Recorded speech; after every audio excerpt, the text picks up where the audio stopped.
Hikayat Bunga Kemuning. Dahulu kala, ada seorang raja yang memiliki 10 orang putri yang cantik-cantik. Sang raja dikenal sebagai raja yang bijaksana. Tetapi ia terlalu sibuk dengan kepimpinannya. Karena itu, ia tidak mampu untuk mendidik anak-anaknya. Istri sang raja sudah meninggal dunia ketika melahirkan anak yang bungsu. Sehingga anak sang raja diasuh oleh inang pengasuh. Putri-putri raja menjadi manja dan nakal. Mereka hanya suka bermain di danau. Mereka tak mau belajar. Dan juga tak mau membantu ayah mereka. Pertengkaran sudah sering terjadi di antara mereka.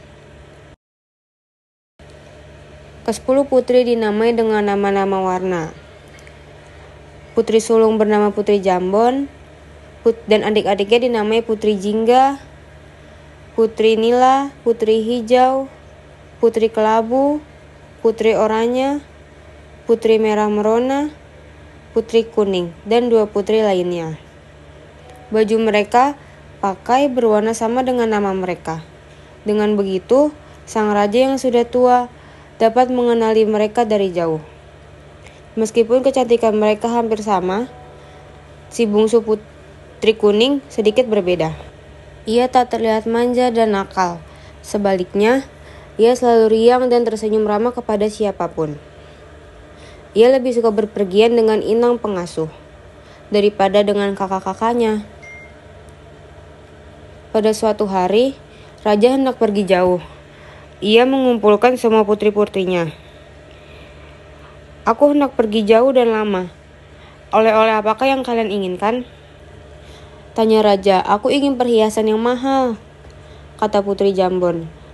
Aku mau kain sutera yang berkilau-kilau, kata Putri Jingga. 9 anak raja meminta hadiah yang mahal-mahal pada ayahanda mereka. Tetapi lain halnya dengan Putri Kuning. Ia berpikir sejenak, lalu memegang lengan ayahnya. Ayah, aku hanya ingin ayah kembali dengan selamat, katanya. Kakak-kakak tertawa dan mencemoohkannya. Anakku, sungguh baik perkataanmu. Tentu saja aku akan kembali dengan selamat. Dan kubawakan hadiah indah untukmu, kata sang raja. Tak lama kemudian, raja pun pergi. Selama sang raja pergi, para putri semakin nakal dan malas. Mereka sering membentah inang pengasuh dan menyuruh pelayan agar menuruti mereka. Karena sibuk menuruti permintaan para putri yang rewel, itu pelayan tidak sempat membersihkan taman istana. Putri Kuning sangat sedih melihatnya, karena taman adalah tempat kesayangan ayahnya. Tanpa ragu, Putri Kuning mengambil sapu dan mulai membersihkan tanaman itu. Daun-daun kering dirontoknya, rumput liar dicabutnya, dahan pohon dipangkas hingga rapi. Semula inang pengasuh melarangnya, namun Putri Kuning tetap berkeras mengerjakannya. Kakak-kakak Putri Kuning yang melihat adiknya menyapu, tertawa keras-keras. Lihat, tampaknya kita punya pelayan baru, kata seorang di antaranya. Hai pelayan, masih ada kotoran nih, ujar seorang yang sambil melemparkan sampah. Tanaman istana yang sudah rapi kembali acak-acakan. Putri Kuning diam saja dan menyapu sampah itu.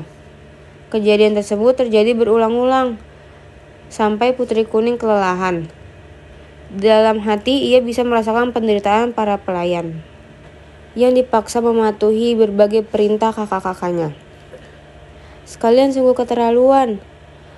Mestinya ayah tak perlu membawakan apa-apa untuk kalian.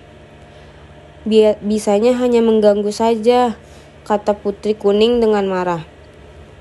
Sudah aku bosan.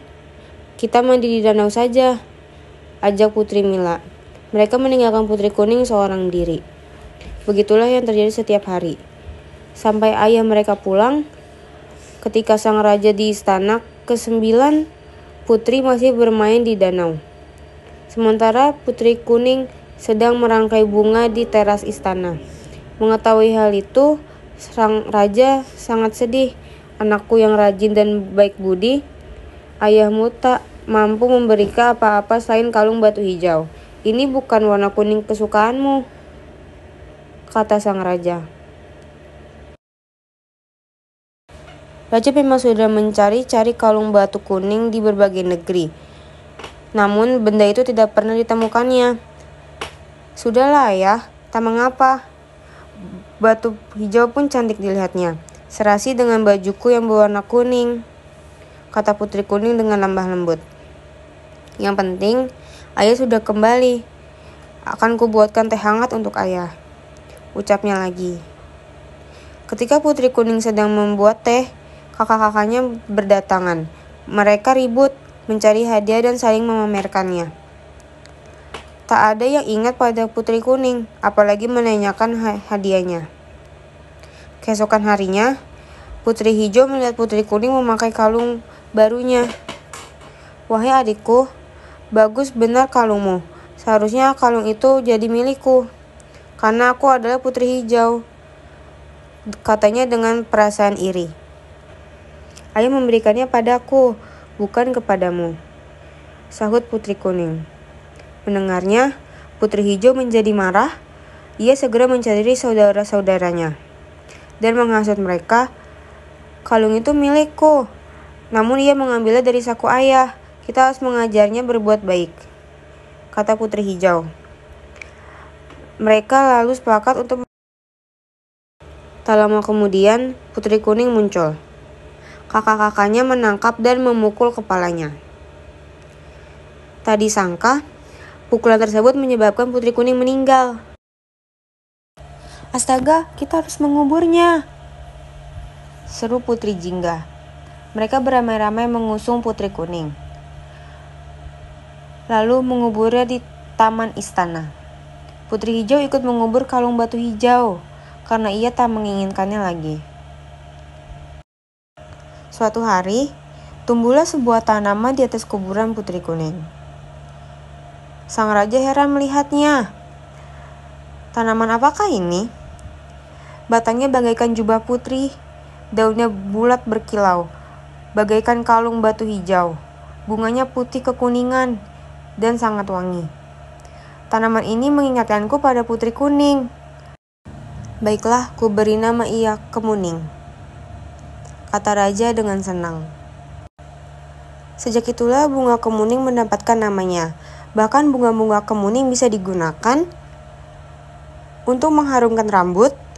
Batangnya dapat dipakai untuk membuat kotak-kotak yang indah. Sedangkan kulit kayunya dibuat orang menjadi bedak. Setelah mati pun, putri kuning masih memberikan kebaikan.